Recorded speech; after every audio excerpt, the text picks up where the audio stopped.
We're going to hear now about the fantastic new play coming to Cumbria, already in Cumbria, called Jacaranda. And we're going to hear from Melina Morris and Liz Stevenson from Theatre by the Lake. But so I'm just going to introduce you first of all. Melina, say hello. Hello, everyone. Hi. I'm looking after the engagement side of Jacaranda. Okay. So we're going to hear from you in just a moment, and Yes. also Liz, who we see more often. Liz. Hello, everyone. hello. So I think everyone's been here before, but for anyone who doesn't know me, I'm Liz, and I'm the artistic director at Theatre by the Lake in Keswick. And we've been working with Pentabus, a rural touring company, who've worked in Cumbria many a time, and some of you might have seen their brilliant work on this co-production of Jacaranda by Lorna French. And really, I've talked enough on these meetings before, and I'm really excited that Melina is able to join us on the call this morning. So I'm going to hand it straight over to Melina, if that's okay. Well, I think we might play the little trailer first, Melina. Is that okay? Yes, please. Yes, please, Tom, if you could. Yeah. Okay. So there's a lovely little film that explains about the creation of this play and a bit of a background about it as well. And a reminder, this is going to highlights venues. I think 3 highlights venues, which Heather can tell us more about shortly as well, because Heather's also going to have a few minutes to talk about the highlights program that's coming out, or that is launching as we speak, probably in venues across Cumbria and also County Durham and Northumberland. So we'll hear about that. But first of all, let's sit back and enjoy this really nice film about Jacaranda and what it is all about. I'm just going to share my screen for you all.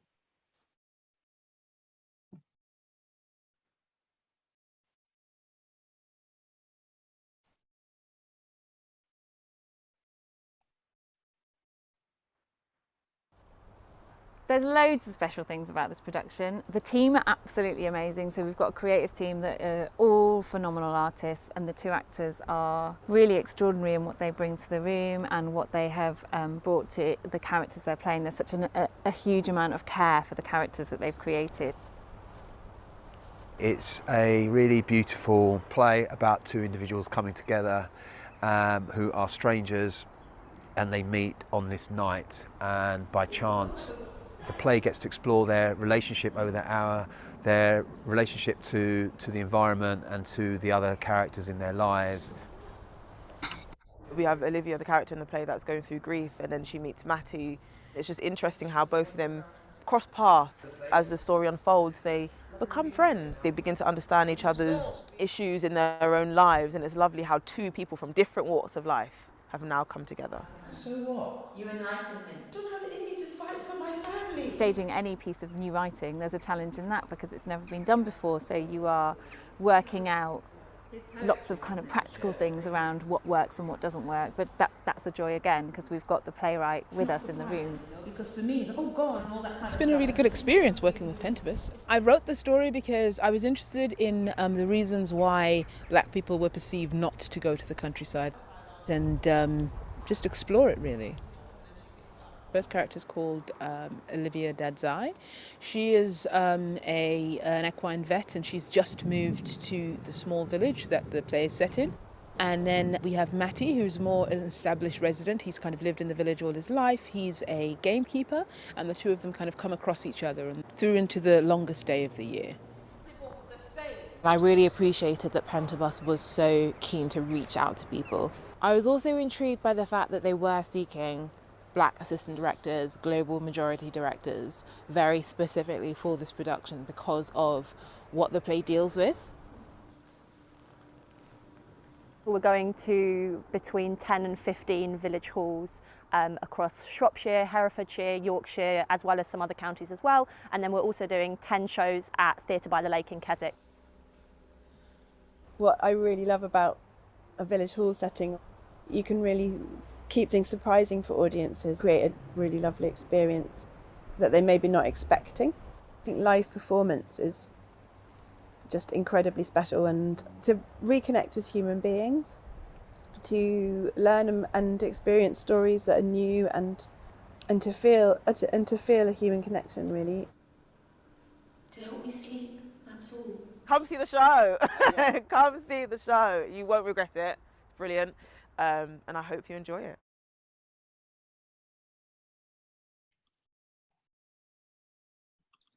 So that's What a lovely little film. Thank you so much. Melina, take it away and tell us much more about it.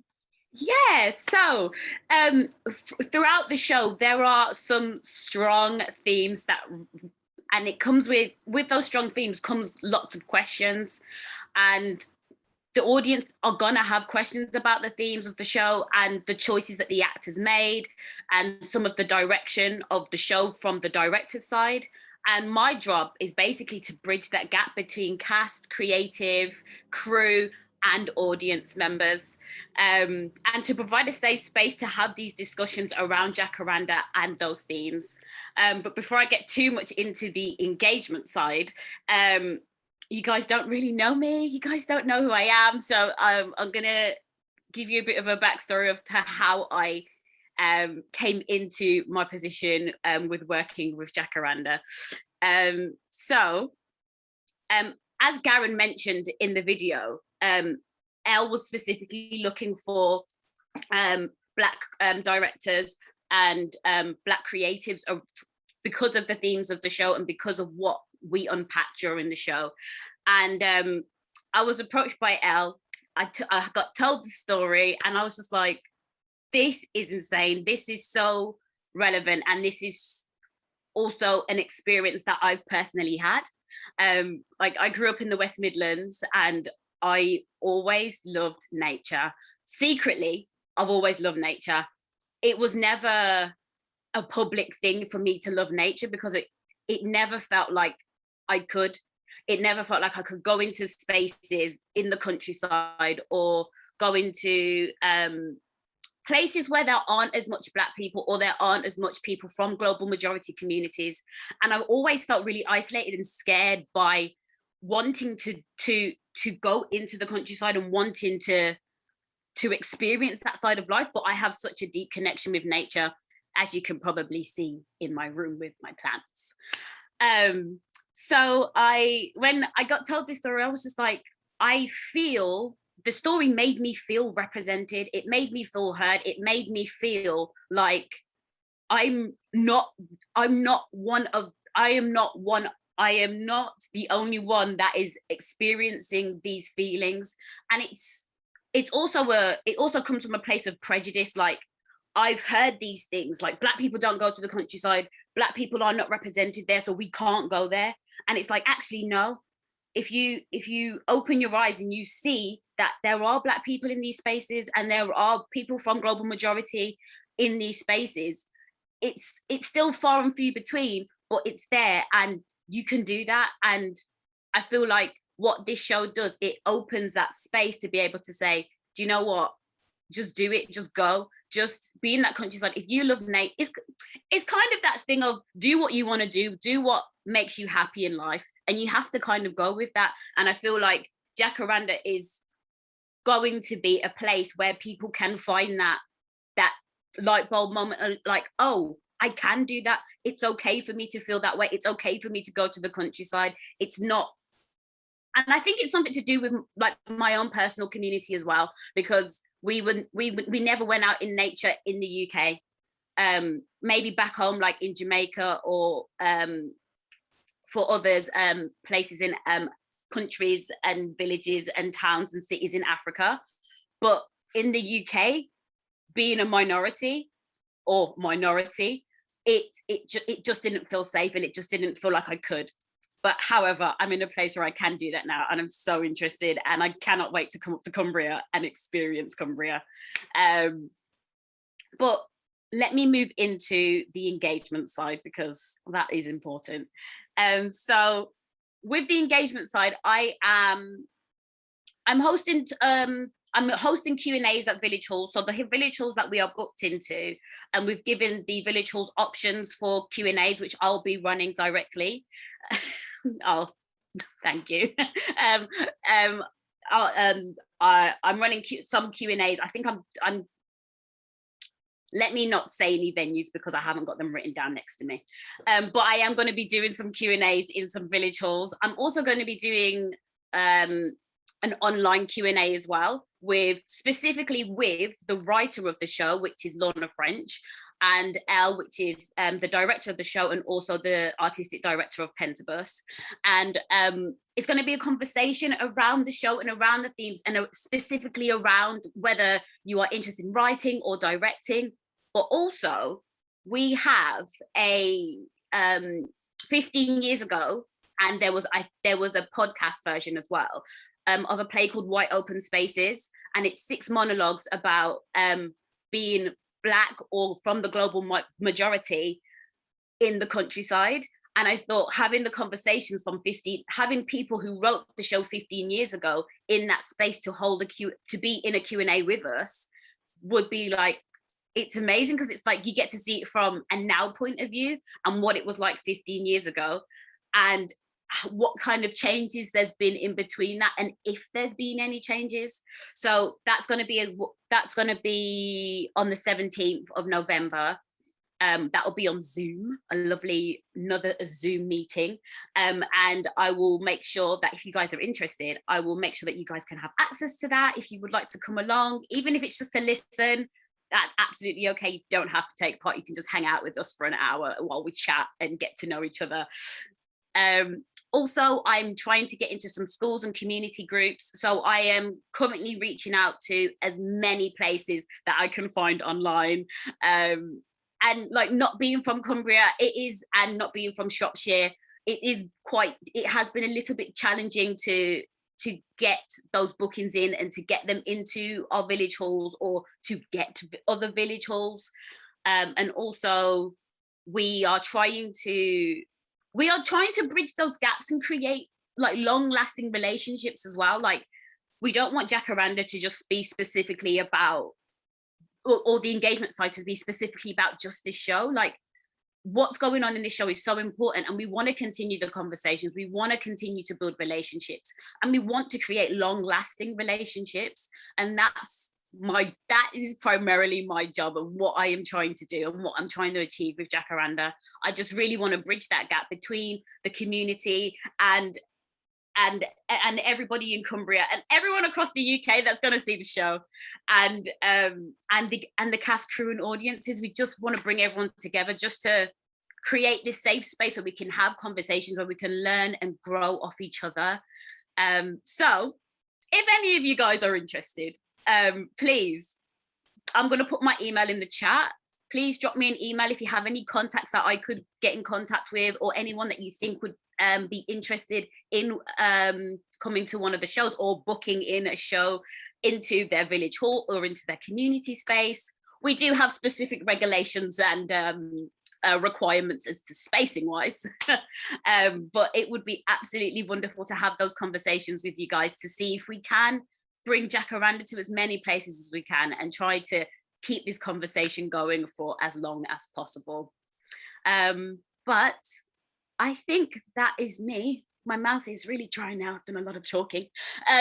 So I will hand over to Liz for all the lovely logistics. Thank you, Melina.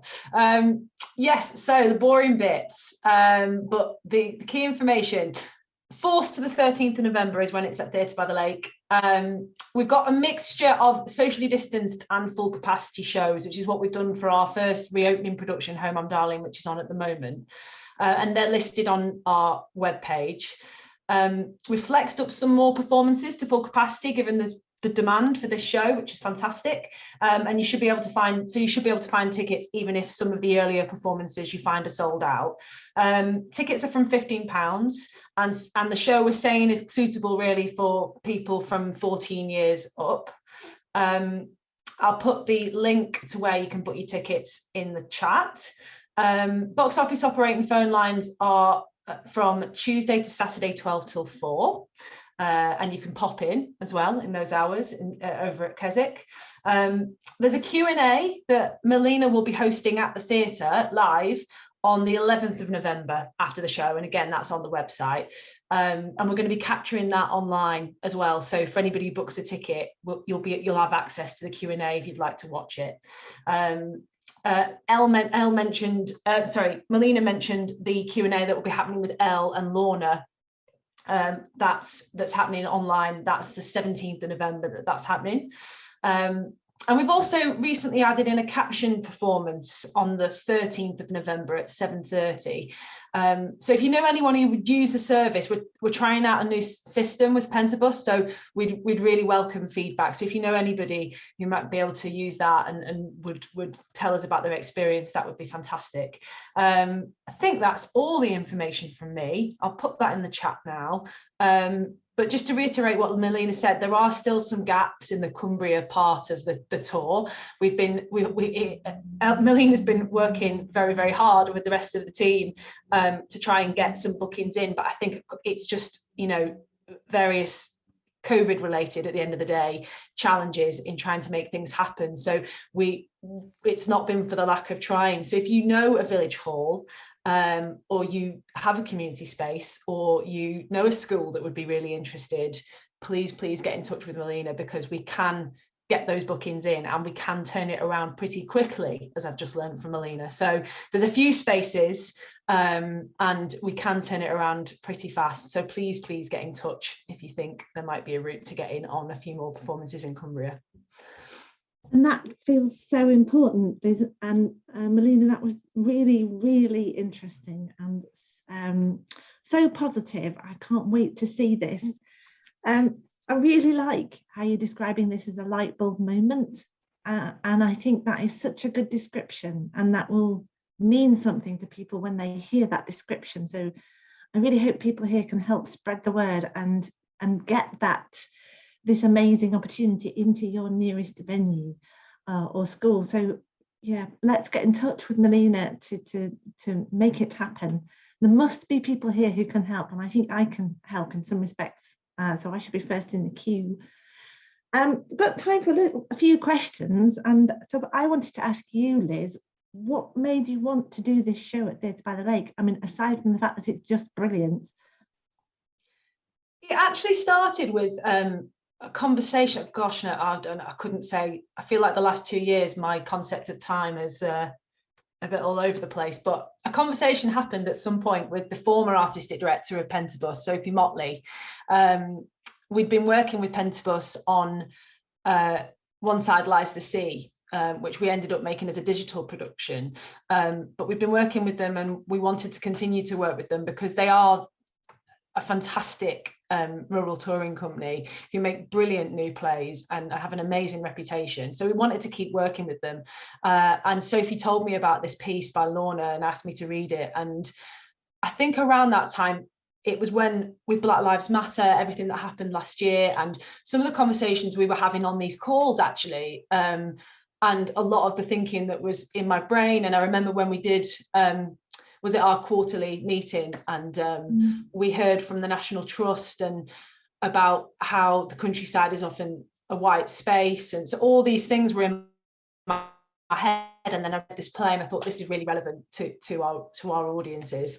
So we'd love to be a part of it. So the co-production kind of went from there, really. So yeah, it's really exciting. It's been made over in Shropshire. It's on tour now, and then it's coming to us. So yeah, we're really excited about welcoming the team, Melina and the rest of the team, in the beginning of November.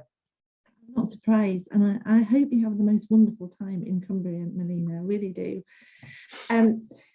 So there are a few questions in the chat appearing, and Amy, there's a question. We'll come to you in just a sec, but Stefan is asking Melina, how tiny does it go, the performance, or the actual show? Can it be really teeny? So we ask for a minimum of 4 meters width, 4 meters depth, and 3 meters height, because we have some lighting trusts. But we are a rural touring company, so we are used to village halls. It's just whether you have, say, for instance, columns in the space, and it's all those kind of additional logistics to make sure that we can definitely fit into that space. We say 4 meters minimum, but ideally 5 would be great. That would be awesome if you could have that space. And then obviously you need the space for the audience as well, just so that they can watch the beauty unfold. Okay, so I can't have it in my front room then, fair enough. Unfortunately not. Amy, your question, and then I'm going to go to Heather for a little bit more information about where it's going next. So Amy. Yeah, Just as a lifelong Beatles fan, the word or the name Jacaranda means something to me because it was one of the first clubs that the Beatles used to play in. So it's got a meaning to me, and maybe other people, I don't know what the meaning is, but I just wondered what the meaning behind it was. If it's a spoiler, don't worry. Just keep it quiet. But it just piques my interest because I love the Beatles. I can pick that one up. Jacaranda, there's a beautiful moment that involves a jacaranda leaf flower, sorry. And it's quite a beautiful tie into the story. And that's, I'm sure if you was to join, or let me do some plugs, if you was to join the Q&A with Lorna on the 17th of November, she'll be able to give you some more information about why exactly it's called Jacaranda. But that is a huge tie in within the show. Oh, brilliant. Thank you. Melina, there was a question in the chat about Anti-Racist Cumbria. Yes. Would you just tell us a little bit about what our connection with them is going to be? Yeah. Sorry, oh my gosh, completely missed it. Anti-Racist Cumbria have been wonderful. They have really aided us in the community engagement. I've been in really good chats with Janet, and it's been great. And I'm going to be attending the summit on the 2nd of November. So if you guys are going to be there, it'd be good to see you too. And they have been helping us with the engagement side. So they work with so many young people, and the work that they're doing is so, so beautiful. So they will be bringing some of their young people into Theatre by the Lake. And then we're going to be at the summit, but they have just been in consistent conversations with us just to make sure that we are definitely reaching out to those communities that are in the depths of the villages that don't get to have theatre come to them. So they have been a massive, massive aid in that, and they have been a really beautiful connection to make. And through this, we are going to be doing more things and making sure that we stay in contact with organizations like Anti-Racist Cumbria. And if there's any other organizations that I haven't managed to find, please, like I said, just put it in the chat, and it will be awesome. But Liz, do you want to add anything more to that? Don't know, I think I might be missing something. We need to just be conscious of time. Oh yes, sorry. But it is worth saying that if anybody wants to go to the Anti-Racist Cumbria Summit, it's on the 2nd of November at Brewery Arts Centre in Kendal.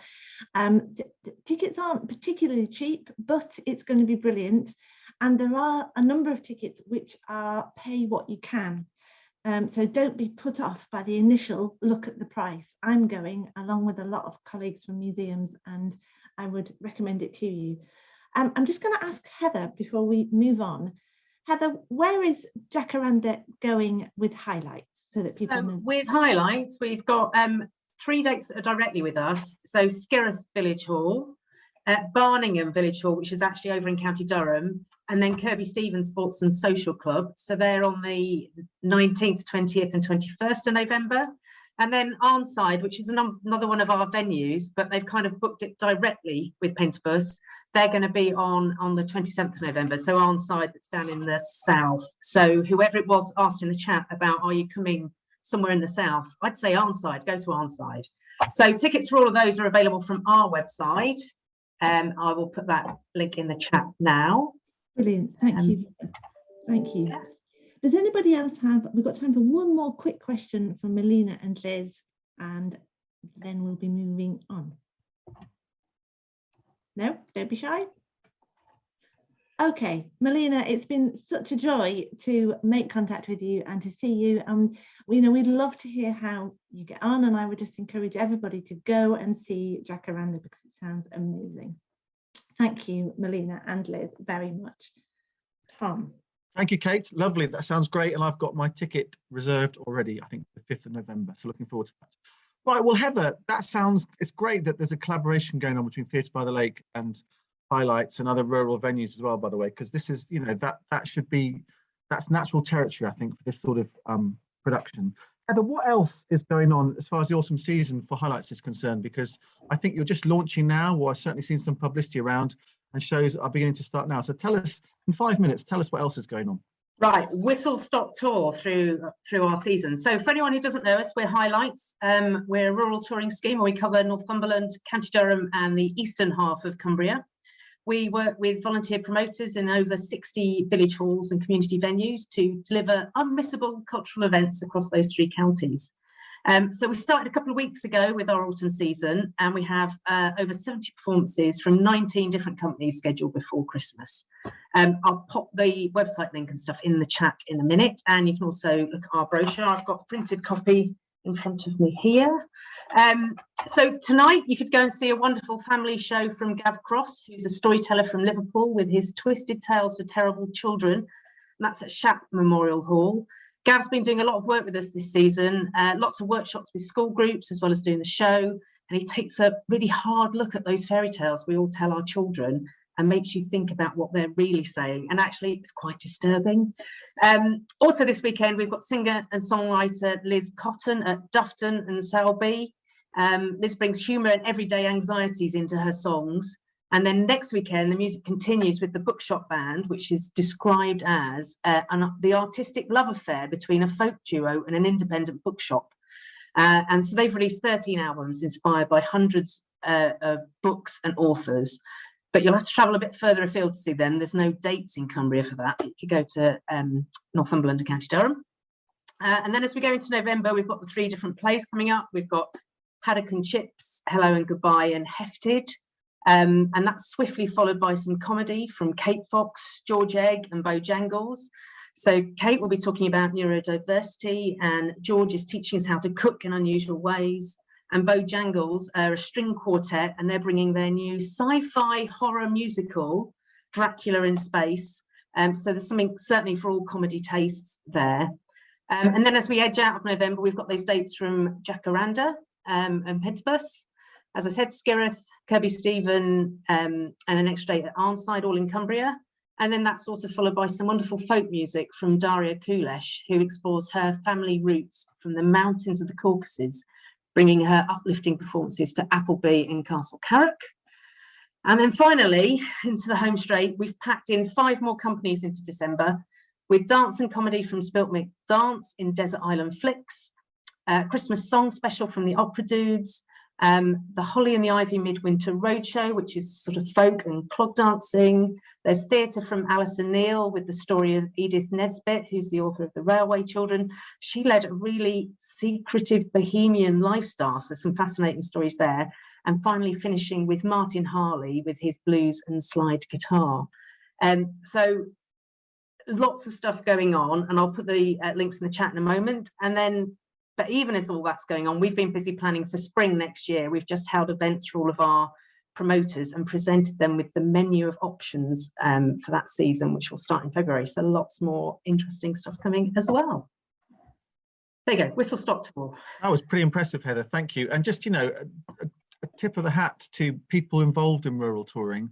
It's been a really tough 18 months for all sorts of people, but for rural touring people, they've had to rip up programs, reinstate them, you know, communicate well with promoters to keep them on side, to try and help them get confidence to putting on shows in halls, you know, with spacing, all that kind of stuff. And as we all know, the situation is still fluid. So thank you for persevering, Heather, and everyone else. Our promoters have been absolutely amazing, willing to come on the journey with us. We had stuff on, it was meant to be originally March, April, May, ended up being sort of end of May, June, July. We kind of moved a lot of stuff around, and they all came on that journey with us.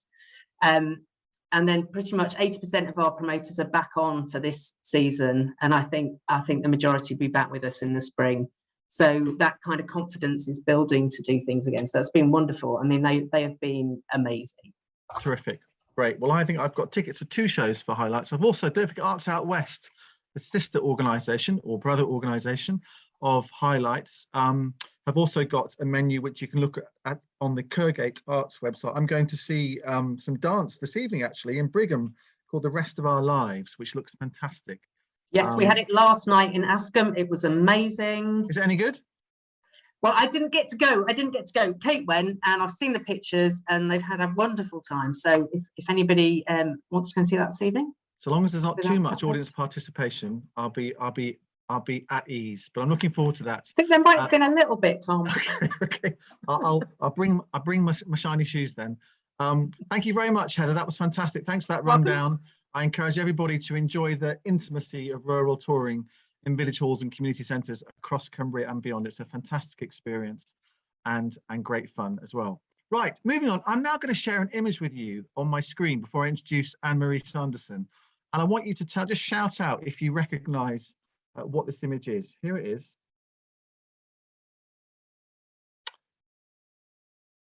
What is that? It's the warming stripes. Who said that? I couldn't see who said that. It was me. It was Ian. Ian, what is it? Tell me what you mean by the warming stripes. So basically, the stripes indicate years of temperature and from cooler to warmer, and it shows how the planet has been warming over the past, I think it's 250 years. But, oh, well, 1850 to 2020, you've got it at the top there. So 150 years, 170 years. Yeah, so the bluer is cooler and the redder is hotter. That's exactly right. So the darker the blue, the cooler it's come. So each vertical stripe is basically a year or maybe 5 years. And if it's white, it's kind of neutral. If it's blue, it's got cooler during that year. If it's pink or red, it's got hotter. And if it's darker red, it's got a lot hotter. If it's darker blue, it's got a lot cooler. So you can see how that story has unfolded in very recent times. I'm just going to stop sharing now. And it's a really powerful graphic. It's a good use of visual data, as they say, to demonstrate a story through what you can see. So this sort of is a little seek, I think, for a lot of the BBC coverage of COP26, which is the climate conference taking place in Glasgow very shortly. This sort of graphic is running a lot across the bottom of some of their pieces online for sure. We are going to hear now from Anne-Marie Sanderson, who is a Kendal-based musician and composer whose music is often connected to, I'll let her talk much more about what she does, but it's in essence, a lot of it is connected to sustainability and the times that we live in and how music can help tell stories about that as well. So Anne-Marie, thank you very much for joining us this morning. And I'm going to hand over to you and I shall get your slides up and ask you to talk about what you do to all of ourselves. You're very welcome. Lovely. Thank you, Tom. That was a lovely introduction. So yeah, as Tom said, I'm a musician and a songwriter, and I'm really interested in sustainability. And so I'm studying for an MSc at the Centre for Alternative Technology down in Wales, in sustainability and behaviour change, where I'm looking at the climate science and the social science to inform what we can do to achieve the transformational social change that's needed to navigate the climate crisis. So I'm finding that my music and my sustainability interests are coming together, and I'm starting to explore the question of how music can help us to achieve a sustainable society. So I'm going to talk about some of the practical ways in which music can help tackle the climate crisis, as well as sharing some of the research that's informed my latest musical project, which I'll share with you in a little bit as well. Can we go to the next slide, please, Tom? So a couple of ways, I'll just go over this one quite briefly because it's probably stuff that people might be familiar with. A couple of ways that music has been utilised to tackle climate change through fundraising and through infrastructure, quite tangible, practical things. So the fundraising side of things, big stars they've got the power to raise loads of money. There's a great example where David Gilmour auctioned off his guitar collection and raised $21 million for Client Earth, who do work to legislate for environmental protection, which is massively important, but something that's not really available to many of us.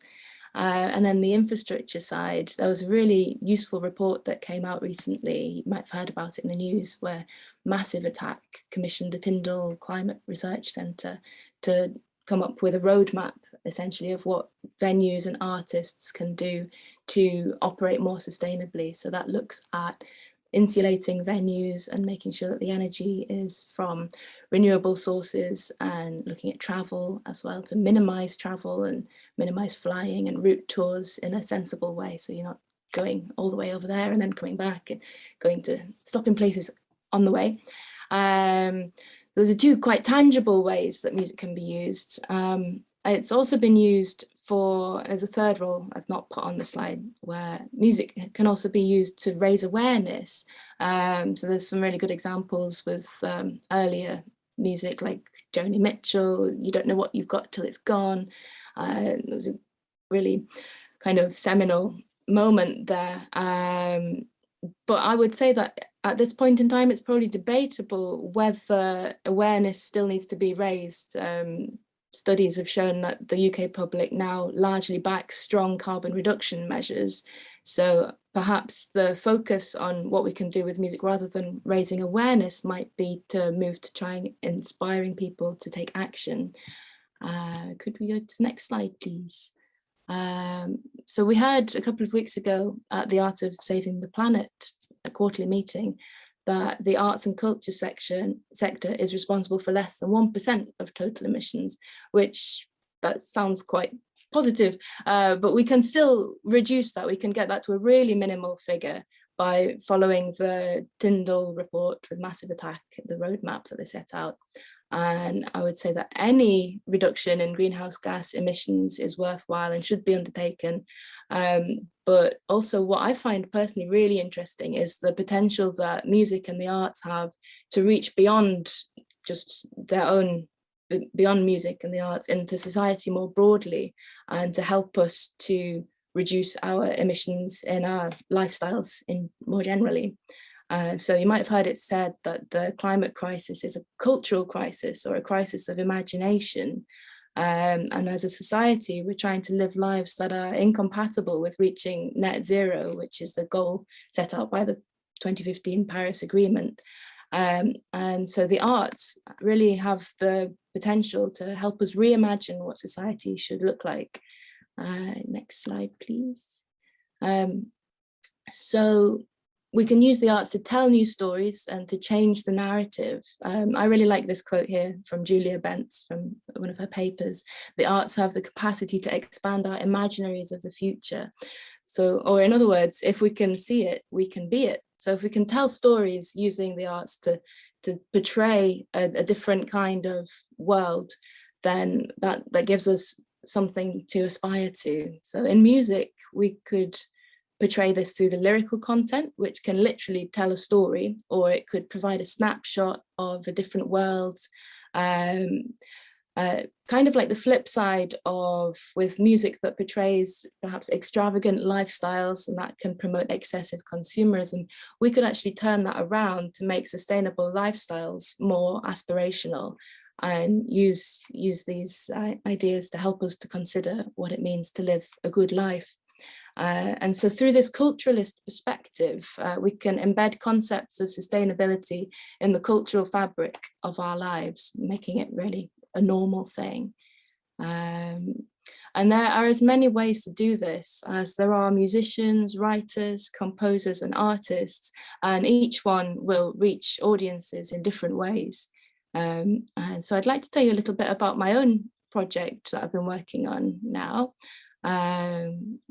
Next slide, please. So I've written a collection of songs for choirs. It's called Finding Our Way, Songs for the Anthropocene. It's 4 songs. I wrote them with youth choirs in mind, but you don't have to be young. It can be sung by any choral groups, any music group. They're accessible in their musical content and their lyrical content, and they have positive messages that lead with hope, not fear, to try and inspire people. And so the lyrics portray visions of desirable low carbon futures. They put value on environmental stewardship and the idea of community. Community, of course, when you're singing in a group, it's embodied in the physical act of singing, brings you together. And so choirs are uniquely placed to share messages in an impactful way and to contribute to changes in the dominant cultural narrative. As a collective form of music making, choirs exemplify the collective action that is needed to combat our current crises, whilst providing an outlet to counter the disconnection that's ultimately at the root of our social and environmental problems. Choirs are also, they're inherently low carbon, and so you don't need any special equipment to sing in a choir. You can just do it. Everyone's got a voice, and it's scalable, so it can be sung by groups of any size. Audiences can expand outwards, and often with community choirs or youth choirs, the audiences will be made up of friends and family, so the singers will be regarded as trusted messengers. So that's really important for getting messages across to people if it's coming from somebody that you know and trust. And of course, music itself, as well as the lyrical content and the groups that are performing music, the music itself has the power to evoke an emotional response. And if we're moved by music, we can be moved to take action, which brings me to tell you a little bit about my virtual choir version of this. So because it's still tricky COVID times and live performance has been awkward, as we all know, I've put together a virtual choir to get these songs heard, which is, it features singers from around the world, with people from the States, Australia, Germany, around the UK, and sort of in a different kind of community, almost got a global village going on with this one. So could I ask you, Tom, to bring up the video, please? We'll hear a song that I hope will inspire optimism, that a transition to a low carbon future can be both joyful and beautiful. And it's called Take It Slow.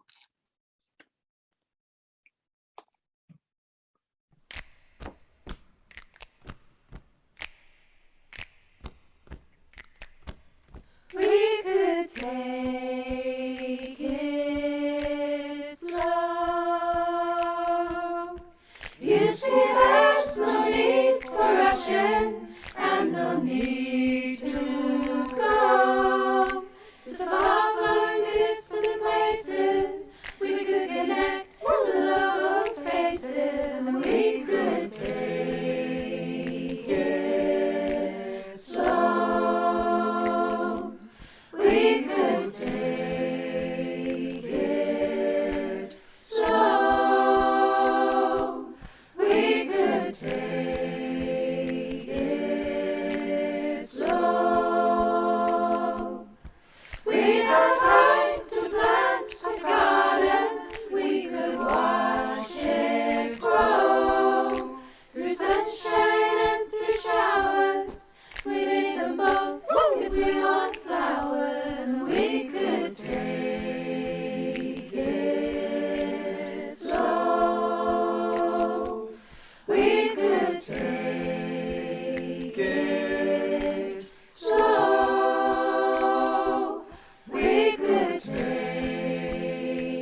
So there we go. That was Take It Slow.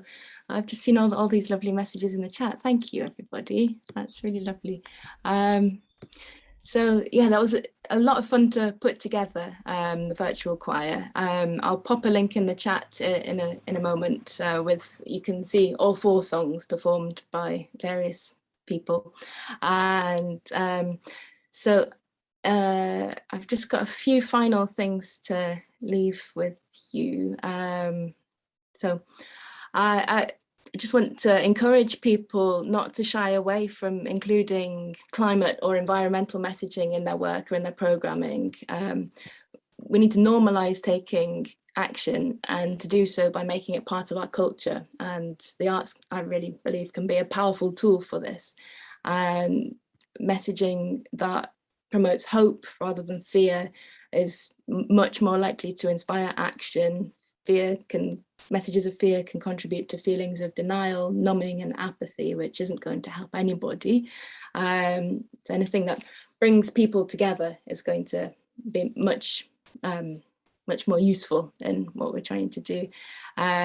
Messages needn't be explicit. You don't need to tell people exactly what they should and shouldn't do, but rather messages that bring people together or promote care for the natural world might be effective and reach people more deeply. And my final thing I want to leave you with is the idea of active culture. So writing these songs for me started out actually as one of my assignments on my master's course. So I had to do them on my own, but I really think that the next step with this is to co-create music and art together with communities. So there's this principle of active culture that Beth Osnes, a theatre and environmental studies professor in Colorado, writes about, that people will be more deeply engaged with a message if it's been a product of their own labour.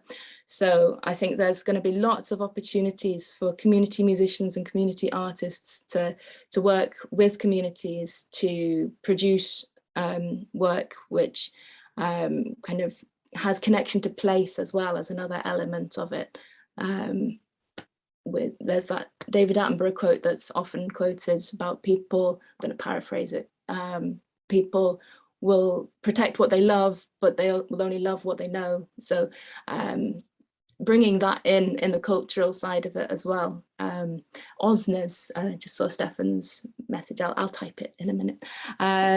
Yeah, so I think I'll leave it there. Thank you. And if anyone's got any questions, I will, I'll do my best to answer them. Thank you all. Thank you, Anne-Marie. That was fascinating, really fascinating. Does anybody want to chip in with any thoughts or any reflections? Because I think a lot of what you say there, Anne-Marie, absolutely rings true with me about participation leads to actually, change. It's when people actually get involved themselves rather than they're told to do things. And I think that also the other theme for me is positivity. It's difficult sometimes to say, we can actually, the world will be a better place when we change things. It's not about negativity all the time. I think warnings and reality checks are important, but that notion of actually, we can make things better and think things could be better if we change the way we behave. It's an important one to get across. And music, I challenge you not to have that as an earworm with you for the rest of today. Take it slow. It stayed with me when I first heard that about 2 weeks ago. That stayed with me for the rest of the day, and I suspect it will do for the rest of today too as well. So thank you very much, Anne-Marie. Your contacts are there. I'm sure you will have piqued some interest amongst people about your work and what you're doing. And certainly those other 3 songs, by the way, also very much worth looking at. Find Anne-Marie on Facebook and on a website, Anne-Marie Sanderson, and enjoy her work for many weeks, months, years to come. Right, thank you very much, Anne-Marie. Great presentation. Thank you, Tom. Thanks for having me. My pleasure. I hope you come back. It's 10:25. Kate, have you got any words of wisdom to share with us as our chair? Well, that feels quite a job this morning, because if ever you needed proof that of the power of music to move, I think that was it, Anne-Marie. It was beautiful, and I really enjoyed watching everybody listening to that. So thank you for what you just gave us. I feel really inspired this morning by the eloquence and the passion and the belief of the contributors that we've heard this morning. Thank you so much to them. It's been a really good session. Go and see Jacaranda if it's anything like as good as Home I'm Darling, which I'm certain it's going to be in lots of different ways. Then it's going to be really special. So there's no excuse. It's all over the county. Please do go. We're here to connect, to champion, to empower and to grow as a network. I hope we've done all of that this morning in the space of 1 hour. And I just want to thank you all for coming. Next week, we have Oliver Mantell, who is the Director of Insights, the Director of Insights at the Audience Agency, and he's going to be talking to us about what the Audience Agency can offer your organisation and you as an individual creative in terms of understanding your audience, and especially post-COVID. And we're going to be hearing from Wordsworth Grasmere, who will be our little case study. We'll also be hearing from Mark Costello, who is from Dementia Charity, and he's going to be talking to us about his project called Playlists for Life. So another little musical interlude. So next week's also going to be a good one. Do join us. I know it's half term, but if you can, please be with us.